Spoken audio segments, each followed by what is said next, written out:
Bismillahirrahmanirrahim. Assalamualaikum warahmatullahi wabarakatuh. Untuk rekan-rekan teknik yang berbahagia, kembali pada kesempatan kali ini saya akan membahas tentang vektor ya, sebagai bagian dari mata seri perkuliahan Matematika 1.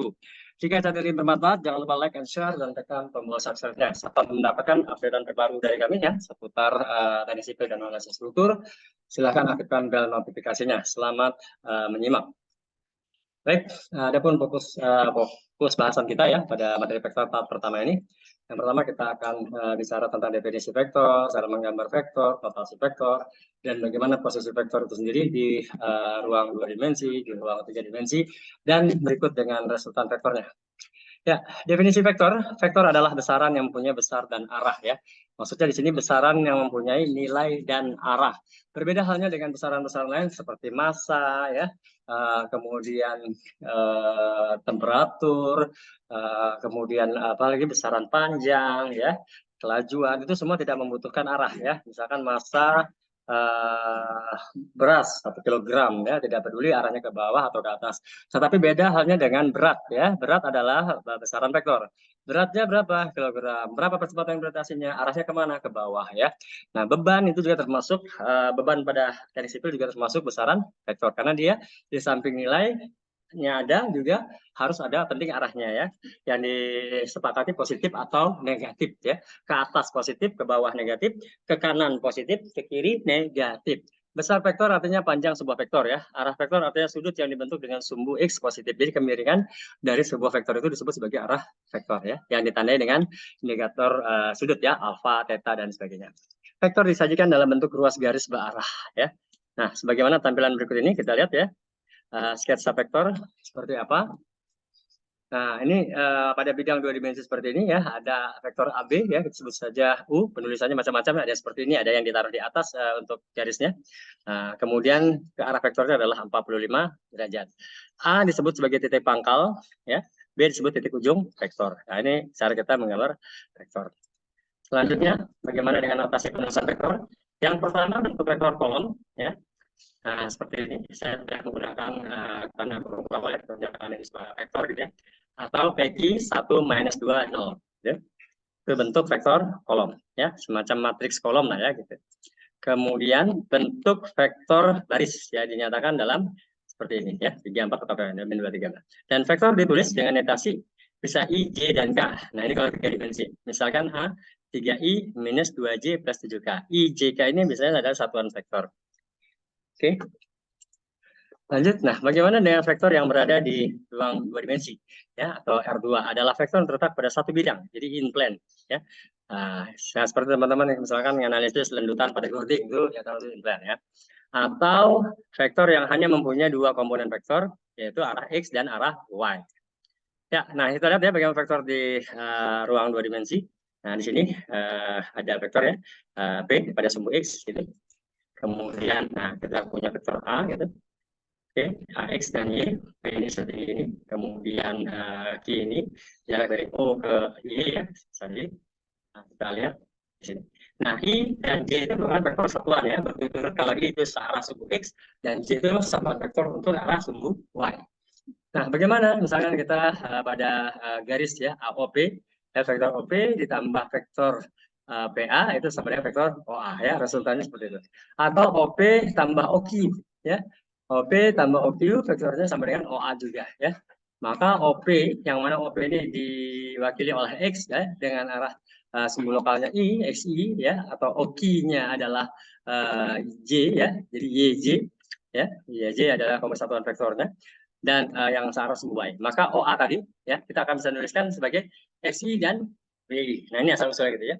Atau vektor A kecil gitu tulisannya dengan tanda tanda underline atau tanda panah di bawah gitu ya. XI tambah YJ. Nah, itu adalah vektor. Nah, bagaimana kalau vektor di ruang 3 ya? Vektor di ruang 3 dimensi itu adalah vektor yang terletak di ruang dimensi 3 atau vektor yang mempunyai 3 komponen vektor berturut-turut yaitu X, Y, dan Z. Ya, dalam 3 dimensi ya. Nah, kalau dalam struktur itu kita bisa kenal itu sudah ada efek torsi, puntir ya, kemudian momen out of plane, jadi momen lentur keluar bidang gitu. Ya, nah seperti teman-teman lihat ya pertampilan ini ya. Ini ada sebelah kiri ini ada sebuah balok gitu. Ya, balok 3 dimensi ya dengan massa tertentu, panjang tertentu gitu ya. Nah, kita lihat di sini disebutkan perbedaannya. Oh, itu arah sumber X jadi pada garis 1 I, kemudian WI ya tegak lurus ya, out of line ya ke samping ya, dan VI tegak lurus. Ini adalah perpindahannya ya, theta XI, theta YI, theta ZI berturut-turut ya pada jalan 1 itu merupakan adalah rotasinya ya, merupakan sumbu rotasinya. Nanti begitu juga momen-momennya, gaya-gayanya. Nah, itu semua adalah vektor. Itulah sebabnya kenapa vektor itu penting sekali. Selain arah, selain nilai, maka arah juga sangat berarti pada sistem vektor. Oke, kita lihat ya, kembali ke ini. Misalkan koordinat titik di ruang 3 dimensi adalah x, y, z, maka vektor OP itu XI, OQ, YJ, dan OS, ZK ya, masing-masing ya. Jadi IJK adalah satuan vektor masing-masing orientasi sumbu prinsipalnya. Ya, kita punya vektor T, X, Y, Z komponennya.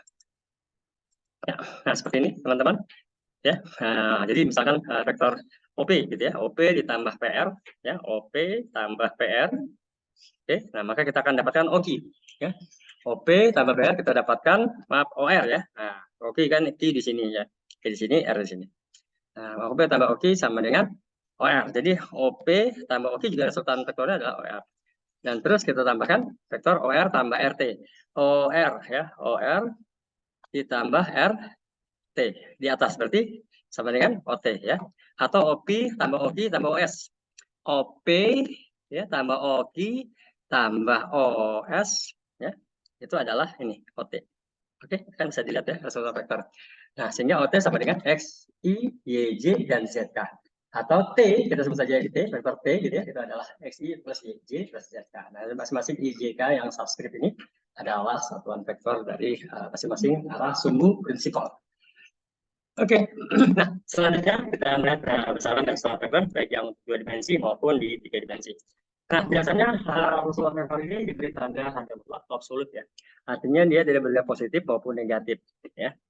Ya, kita bisa saja menyebut bahwa resultan vektor itu sebenarnya adalah skalar gitu ya. Nah, kita lihat bagaimana cara menghitung resultan vektor. Untuk resultan vektor yang ada di 2 dimensi, maka panjang vektor ya, misalkan kita punya vektor A seperti ini, terdiri A1 dan A2, maka kalau komponen vektor A sama dengan A1i ditambah A2j ya, bisa ditentukan dengan teorema Pythagoras. Kalau dia saling tegak lurus, maka rumusnya adalah A1 kuadrat tambah A2 kuadrat diakarkan. Oke, nah kalau dia ada sudut biasanya 2A1 kali A2 cos alpha gitu ya, karena dia 90 derajat, cos 90 derajat sama dengan 0. Oke, ya. Cos 90 derajat sama dengan 0, maka tinggal A1 kuadrat ditambah A2 kuadrat. Ya, berdasarkan dari Pythagoras. Selanjutnya untuk di ruang 3 ya, panjang vektor atau resultan vektor kita masukkan XI, YI ya, XI, YJ, ZK ya, sama ya komponen vektor V ini. Ini juga bisa dapat dibaca nu ya, atau V atau nu. Komponen vektor X, Y, Z. Maka ya diberi tanda absolut seperti ini, kemudian diakarkan. Proses sama seperti Gorting gitu ya. Pada bidang 2 dimensi, maka kita akan cari lanjutan arah X dikuadratkan ditambah lanjutan arah Y dikuadratkan diakarkan ya. Prinsip ada Pythagoras. Baik, ini sebuah contoh ya, kita lihat bagaimana vektor, panjang vektor yang kita hitung. Misalnya kita punya vektor A34, maka vektor dari besar panjang vektor atau vektornya adalah 5 gitu ya. 3 kuadrat tambah 4 kuadrat, 9 tambah 16 sama dengan 25, diakarkan jadi 5. Contoh kedua, panjang vektor yang 3 dimensi 2IJ minus 2K, maka 2 kuadrat tambah 1 kuadrat minus 2 kuadrat. Ini disebut juga biasanya normalisasi vektor ya. Kita dapatkan angka 9 atau 3 ya. Makanya vektornya bisa dihitung, tapi dia nilainya adalah absolut ya. Nah, baik, ini ada beberapa referensi yang teman-teman bisa baca ya, untuk menambah pengetahuan seputar matematika, khususnya matematika berhubungan dengan engineering. Demikian yang bisa saya sampaikan pada kesempatan kali ini. Mohon maaf jika ada kekurangan. Semoga bermanfaat, tetap sehat dan tetap semangat, serta tetap berbakti kepada orang tua. Assalamualaikum warahmatullahi wabarakatuh.